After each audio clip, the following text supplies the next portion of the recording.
Hey folks, welcome to Black Gumbo Southern Gardening. Let's answer some gardening questions from you folks.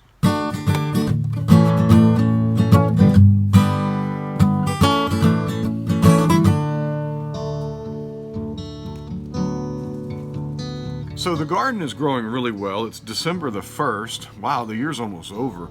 But it's a fall garden, so it's not a speedy garden, and so there's not a lot of updates that I can give you weekly. But I want to try to keep my channel publishing at least weekly, and I prefer twice a week.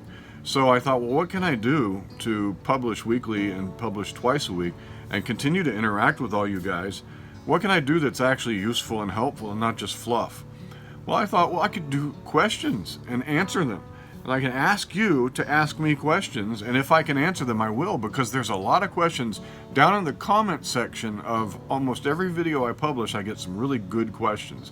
So that's what I'm going to do. I'm going to do probably a monthly, maybe if there's a lot of questions, more frequently than that, a garden question and answer. So that's what we're going to do today, my very first question and answer. I've got my questions here that I've harvested from the comment section and from the community tab. And the first question comes from Lynn Price. She says, how slow can carrots grow? She's experiencing a test of patience, and I understand. She'd like to see an update about the carrots. So let's go take a look at them. All right, here's the carrots. I sowed these carrots on October the 1st. It is December the 1st, so these carrots have been in the ground for 2 months. And I'll give them they'll probably need another month. But they're nice and lush. There's no disease in here at all. They really bring joy to my heart to see this. So the thing with carrots is that some cultivars can grow as quick as 40 or 50 days. Some go as long as 120 days. So they can be really slow. And that's once you've got germination. So once your carrots germinate, give them anywhere from 2 to 4 months. And sometimes carrots benefit, some cultivars of carrots benefit from overwintering in the ground, and they'll plump up and get real sweet down in there. So yeah, it's just a matter of patience. My carrots I planted on October the 1st. It is now December the 1st, so they've gone 2 months now in the ground, and they're starting to put on some root now and bulk up. But yeah, we're going to give them over through the winter. So I'll probably be harvesting carrots slowly as I thin them, and I'll pull out the skinny ones and we'll eat those. But the big bulky carrots we're probably not going to get until, I don't know, into December, well into January. So it's going to be a while. I'm beginning to see little carrots. So there's what we have after 2 months. Each variety here is growing a little bit differently. These guys here, I forgot what they are, but these right in here are probably going to be my fastest growers. My next question, Tony Tiger. Tony Tiger says he's new to composting. He hates doing work. What if he simply uses leaves as mulch and let them decompose in place? Should keep the weeds at bay, he says. Should he add some other nutrients? He's also throwing urine in those leaves when he can. Yeah, Tony, that's composting in place. And it's also like sheet mulching or lasagna gardening. It's the easiest way to compost, and there's nothing wrong with it at all. The only experience I have is when I just throw leaves places, they tend to blow away. So I like to mix some grass clippings with them, some dry grass clippings, and they tend to form a denser mat. That's actually how I compost my oak leaves. I use them as mulch, and I mix them with grass clippings. And oak leaves take a long time to break down, but the grass clippings disappear quickly. It's different from leaf mold. If I'm making leaf mold, I'm making conditioner for the soil, and that's a cold composting process that depends on fungi in the soil. Traditional compost is different. It's a hot process using bacteria to break down the material, and that actually provides nutrition for your soil. It puts nutrients in the soil that the bacteria eat, break down, and the bacteria, the compost itself is not the nutrient that your plants take up, but it's food for the bacteria, and the bacteria release the nutrition there, and that's what your plants use. So that's different. Leaf mold is for conditioning the soil, fluffing it up, helping it to hold moisture, giving a good soil bed, And I think that it also introduces some fungal life to your garden. It kind of inoculates your garden with that fungal life, and that's why you know, if you just throw your leaves on the ground, they're probably going to be more of a compost. The worms are going to come up and eat that. It's going to be broken down if you have some grass clippings mixed in and some urine put on, a source of nitrogen. That's going to be actually more of a compost than a leaf mold. And so since you asked your question in my leaf mold video, I assume that that's probably kind of the thinking. But yeah, compost and leaf mold are two different things. In a similar vein, Tanner Francisco asks, well, he says he gave up on composting altogether. He digs trenches in his garden beds. He buries the carcasses of fish out there over the winter and mulches with leaves during the growing season. So that's a similar kind of process there. The worms do all the work and he ends up with awesome soil. Yeah, that's also composting in place, and that's an excellent way to do it. A lot of people get squeamish about burying food in their garden, but if you go back and watch my pumpkin pit videos, you'll see I put a dead rat in the garden, I put fish in the garden, I put chicken in the garden, I put macaroni and lasagna in the garden, buried it in a pit, and I planted my pumpkins right on top of that, and all that stuff breaks down in there. So yeah, it's a similar thing, composting in place. If you dig a trench in your garden and just compost where your plants grow, you don't have to haul this stuff. You don't have to haul it away. A lot of people get concerned about pests or you know, vermin or whatever, but if you bury it right, you're not gonna have any trouble. So that's a good method. That's a real good method of enriching soil. A lot of folks have been asking, where do you live? Where do I live? I live in Texas, Zone 9A. I'm on the Texas coast in between Galveston and Houston, in a little town, a little Quaker town called Friendswood, Texas. And it's a wonderful place.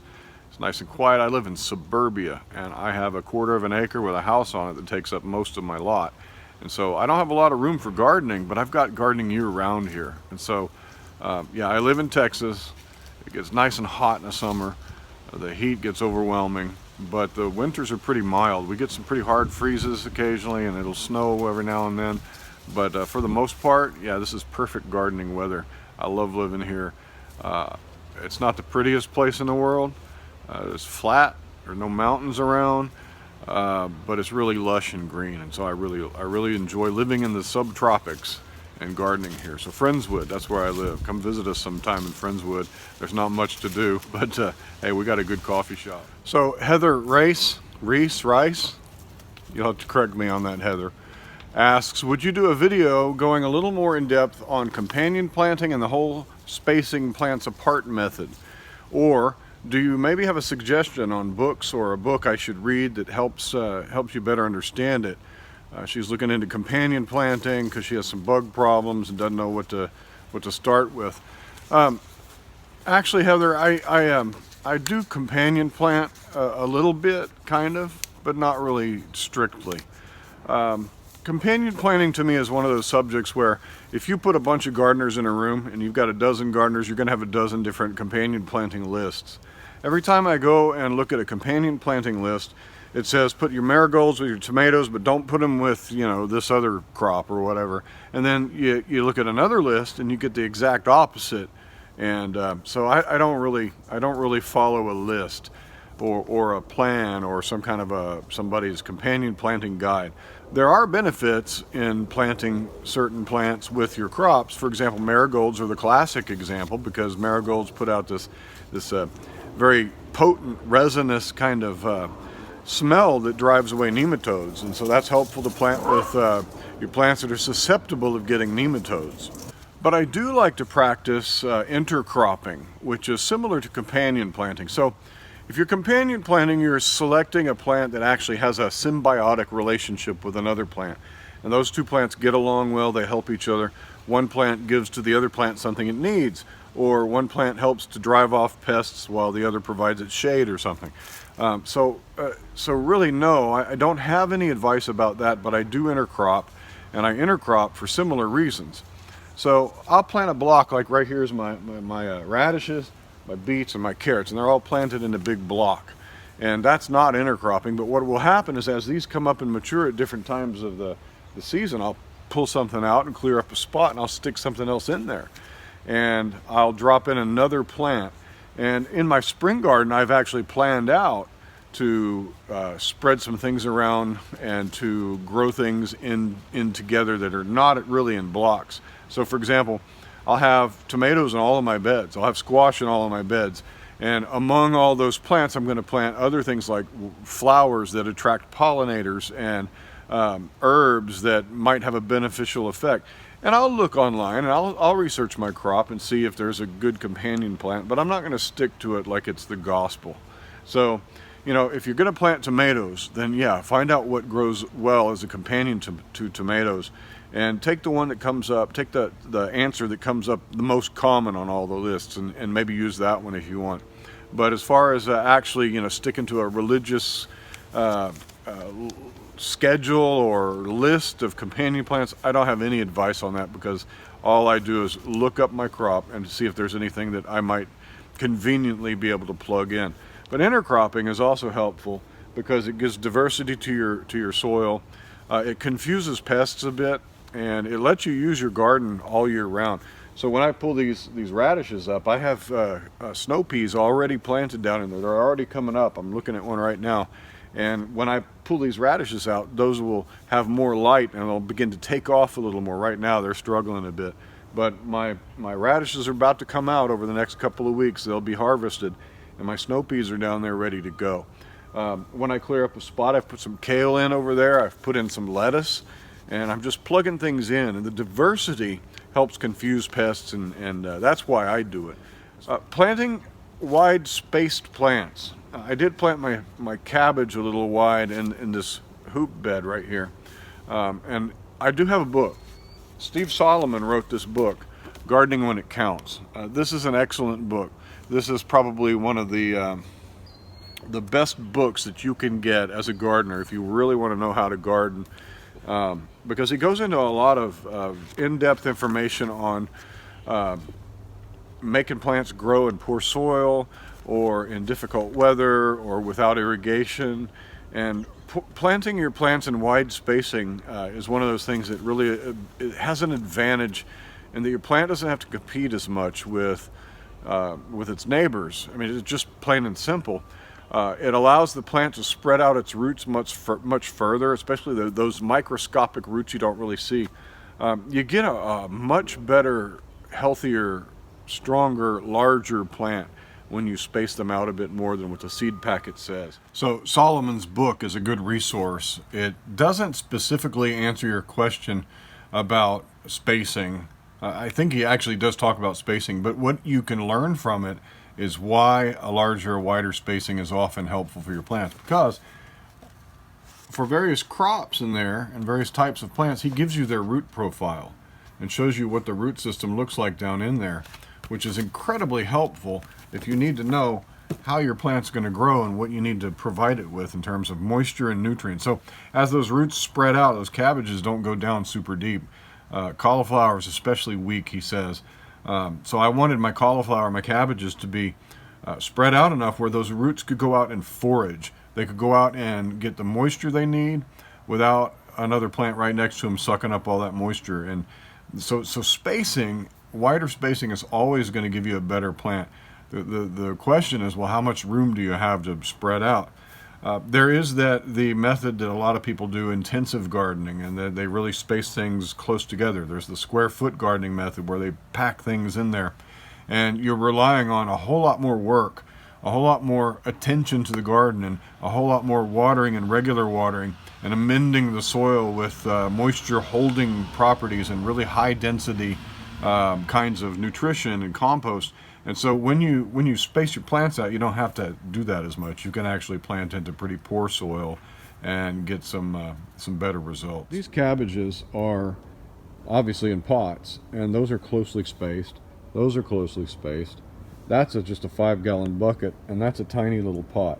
And you can see they're about 8 to 12 inches. That's the range of their size if you're measuring across from the widest point. So the reason they're that way is not because the soil is lousy. That's actually pretty good soil they're in. It's because their roots don't have a lot of space to spread out, and they don't get to go out and search. The more soil your plant has to search out and find nutrition and water in, the better they are. Also, these cabbages, they don't tend to have super deep roots, but they do spread their roots out wide, and so they're restricted in here. As opposed to my cabbages in the ground are much larger. These are spaced out more. You can see I've only got 2 across here in a 4-foot wide bed, and I've given them some space, you know, against their neighbors there. And these guys are 3 across, but they're much larger than the ones in the pot. That's because they have a whole lot more space to spread out and put their roots down. The soil here is conditioned as well, you know, with compost, but this really, I don't think, is a soil issue so much as it is a root issue, roots being able to spread out. That's our very first question and answer episode. So I thank you. I thank all of y'all for leaving questions in the community tab and giving me some things to think about and to answer. If you want your question answered in the next episode, just drop it down in the comment section down there, or you can go over to the community tab and drop it in that thread too. I'll try to get to it. I can't promise I'll get to your question. I won't answer it in the thread on these Q&A videos. I'll just put them in my Q&A video list, and I'll answer them in a video if I know your answer.